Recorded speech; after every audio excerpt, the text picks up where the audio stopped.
Hi again, folks. Now, today I wanted to this is something of a companion video to my latest blog on my Blogspot. And the reason is that, oh my God. So, I threw up a blog because I know a lot of people don't really go through a whole lot of the more mundane and unimportant sounding motions in a trial, especially when they're going through the case file. They don't quite understand everything that's going on, so if it sounds kind of mundane, they just sort of scoot it off to the side and say, that's not a big deal. And that's, I think, what happened with the motion for fair forensic testing that the defense filed in the Steven Avery case. Here's the thing, though, kids, is the motion for fair forensic testing was actually kind of a very important motion that was filed in this case, for several reasons. Now, I did throw a blog post up about that. I didn't go too in-depth with it because it's kind of self-explanatory once you read it. So I'll leave a link to my blog down below so that you guys can check that out. But what I wanted to do this video on is the state's response to the defendant's motion for fair forensic testing, written by none other than Wilbur. I haven't called him that in forever. It's kind of nice. It feels good to resurrect the accurate description of Wilbur. So, but yes, this motion right here, this is so fucking slimy. And this is a perfect illustration of how Wilbur he clearly is convinced of his own fucking superiority. It's quite frankly just vomit-inducing, to be quite honest. I can't even imagine how any judge would allow him to get away with talking to the court, which essentially is what a motion is. A motion is the lawyer's communication with the judge. The judge is the representative of the court. As far as the lawyers are concerned, the judge is the court. They are synonymous. So for Kratz to talk to Willis the way that he did, and for Willis to just let it slide, it was almost like a really weird fucking legal version of an S&M relationship. It's like Kratz was the dom, Willis was the sub, and he'd collared him prior to the beginning of this trial. It's really weird. It's a weird dynamic. I have never seen an attorney treat the court the way that Kratz did and not at least get wrapped on the knuckles. I mean, what the fuck was this, Willis? Jesus. Ugh. Sorry, sometimes you gotta get a decent drag going. So, this is the state's response to defendant's motion to assure fair forensic testing, and this was filed on March 10th of 2006.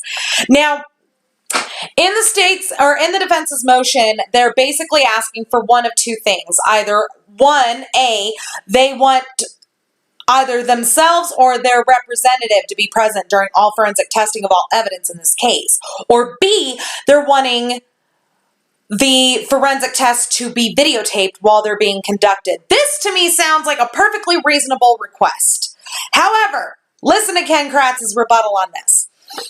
The state moves the court to deny defendant's request to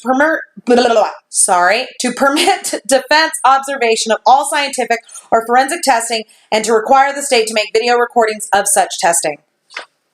Why, Kratz? Why are you having such a problem with that? The defendant makes his motion pursuant to sections 165.79, subsection 1, and 971.23 of the Wisconsin statutes, as well as upon constitutional grounds pertaining to due process and the Fourth Amendment. Is that pesky Fourth Amendment getting in your way, Kratz? However, the defendant cites no authority for his position. Well, gee, here's his authority. His fucking life is on the line, you piece of shit. The state is unable to address those issues because the defendant has failed to lay out exactly how his request is authorized by state statute or case precedent. It's his fucking constitutional right. He doesn't have to cite a goddamn thing. It is his constitutional right to have everything open, above board, and transparent, which apparently is not how you run things, Kratz. As grounds for his motion, the defendant basically claims that Manitowoc County officials are biased against him and that therefore he needs to observe forensic testing of evidence.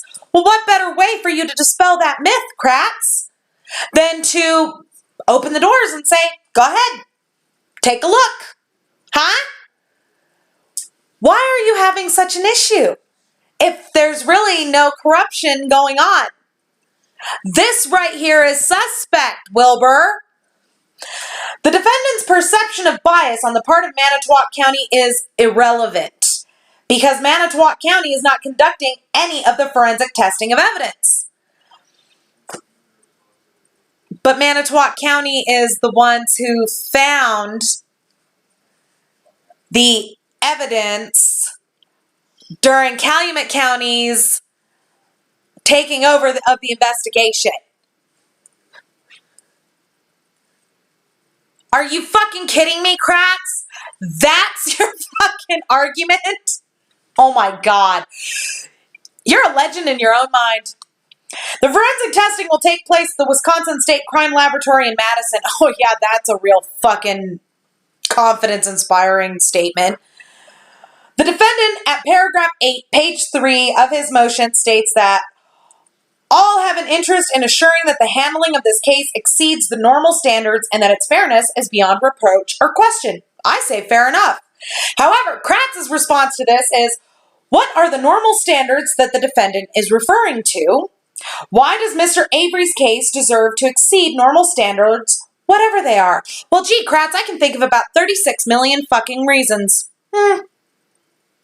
The fact is that this whole fucking case was suspect even before you decided to nail Steven Avery's ass to the wall for it. Simply by the $36 million lawsuit. And you don't think that that is a fair enough reason to ensure that fair forensic testing is going on? Yeah, you're not in on the take at all, you greasy, slimy piece of shit. Get this, though. The state maintains that the Wisconsin State Crime Laboratory applies exceptionally high, strict, and stringent standards in all forensic testing and applies them to all criminal defendants equally. How did you even write that with a straight face? For fuck's sake, Wilbur, Sherry Culhane has had numerous fuck-ups before and after this case. The very day that the fucking forensics were being tested in that laboratory, they had to fire a fucking lab tech for being drunk on the job. And for the first time in Culhane's forensic career, the only time she's ever done this, she filed a deviation of protocol because she fucked up the testing of the bullet fragment. And you want to say that they apply the highest of possible standards?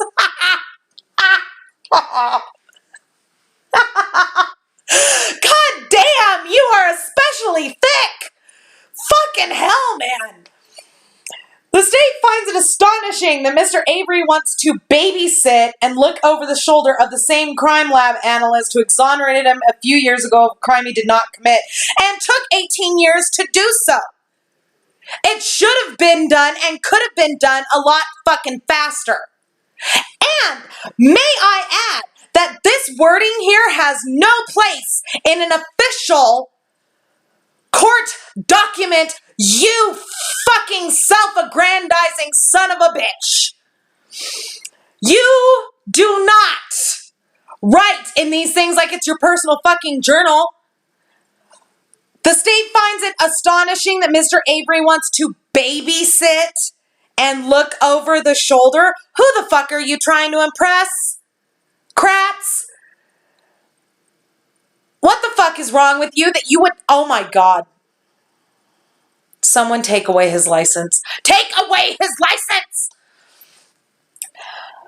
This Madison Crime Lab analyst will use the same procedures, protocols, quality control, and quality assurance guidelines. And you don't see the problem with that? And required national standards in the analysis of the present evidence that were used when her DNA analysis freed Mr. Avery from prison. You know what, kids? We need to petition the court to reopen all of the cases that Miss Culhane ever ran any tests on, because clearly the woman doesn't know her ass from a hole in the fucking ground. Now, to get into his actual arguments about, his supporting bullshit. Ugh. Number 2 is my personal favorite out of the whole brief. Furthermore, the defendant's concerns over evidence handling and quality testing may be addressed far more effectively through independent DNA testing. Well, gee, Kratz, in theory, that's right, except for one minor problem. The samples were extremely limited, and Sherry Culhane used up all the fucking sample when she fucked up the test on the fucking bullet fragment. You dumb, thick son of a bitch. So no, independent testing was not a fucking option, and you made sure of it. You greasy. For the above stated reasons, the state urges this court to deny the defendant's motion to be present at the crime lab for forensic testing or to have the state videotaping any testing procedures. So that's what it is, kids. Now, here's my question. If everything was on the up and up, why would they have fought so hard to not allow the state to observe testing? Not even to at least videotape it. Now, see, in the documentary, Jerry Buting only stated that they were not allowed in to observe the testing because the state was worried about contamination. But with a videotape, that would have eliminated that possibility. So that renders that argument moot and completely irrelevant. So why wouldn't they at least videotape it? Do you got a problem with making sure that your fucking shit's all quality controlled there, Culhane? Huh? Not as good at the sleight of hand in front of a camera? Perhaps? Ugh. All right, kids, that's what I've got for this particular video. Now, don't forget to follow me here on YouTube. Don't forget to follow me on Twitter, Mama Phoenix 6, and boogie on over to the About page on my channel to find the link to my blog spot. Thank you all very much for watching. We'll see you soon.